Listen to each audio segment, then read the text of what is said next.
Welcome to Inside PS Vita, an inside look at the future of portable gaming. Coming up in this episode, we take an inside look at the power and performance of the PS Vita. We're trying to take the Uncharted experience and then bringing it to the next level with something you could not do on the PS3. With all these touch controls, it just opens up a whole new world. I think they'll have a sense of disbelief once they see this thing running in the palm of their hands.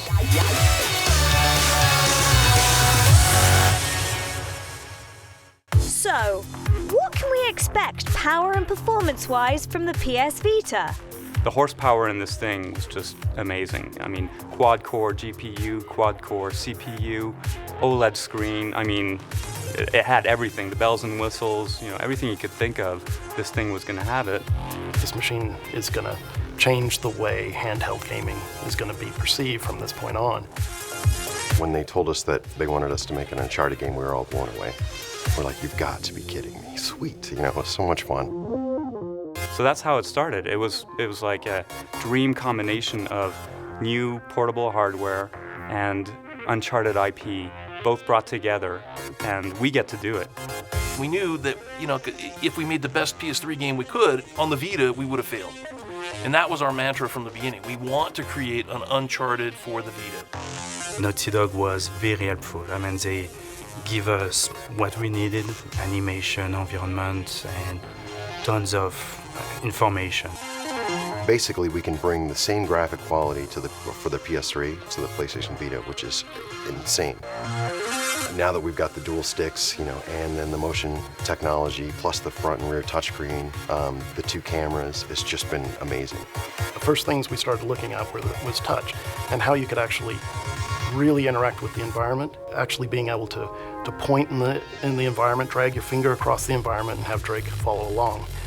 When we were doing the back panel, for example, we came up with the idea of climbing ropes. So we were trying always to use the feature of the Vita in a sense that will bring something to the game.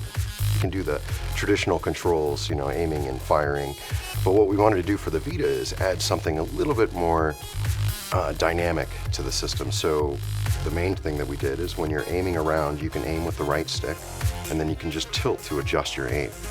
You've got a touchscreen, front and rear. So for example, what we decided to do for grenades is when you're holding the system, you can touch the grenade and just drag it into the scene, wherever you want. It's really easier to aim on the Vita, funny enough, than any other system, any other game that we've ever played. And we're pretty proud of that. Vita has a OLED screen, and I'd never worked with that technology before, but the first impression you get of this device is that screen. The blacks are so deep, the whites are crystal clear. It's the perfect palette for an artist to work on. The most amazing thing about the Vita isn't the two analog sticks or the OLED or the gyro or the back touch or any of that. It's the memory. It was like having enough memory to be able to make whatever we could imagine and not have to compromise. It's important that the machine has enough power to be able to drive something so visually stunning and so engaging in gameplay. That's been exciting to us, and we've been pushing every element of it that we could, which is necessary to pull off Uncharted.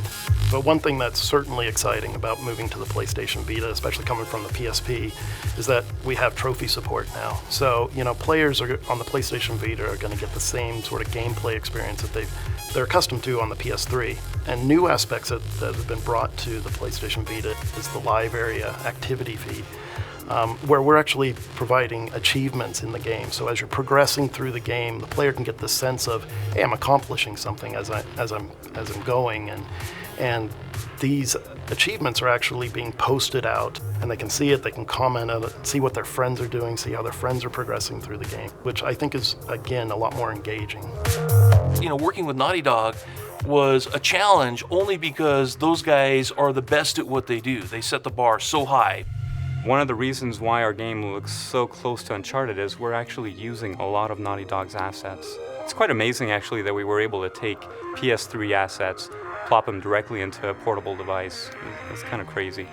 Uncharted fans will appreciate the game because it's not just a rehash of Uncharted. We didn't port Uncharted 1 or Uncharted 2. We actually made a brand new game. Not until actually finally playing the game at the end. Did it all come together, and you could see it and go, wow, this is incredible. This is something that nobody's ever going to be able to experience other than on this device. Don't miss the next edition when we take a look at all the new ways you can play games only on Inside PS Vita. We can now make games that give pinch, pull, touch, drag around objects. When we found out what the spec was, I think we were quite inspired by just how much stuff it can do.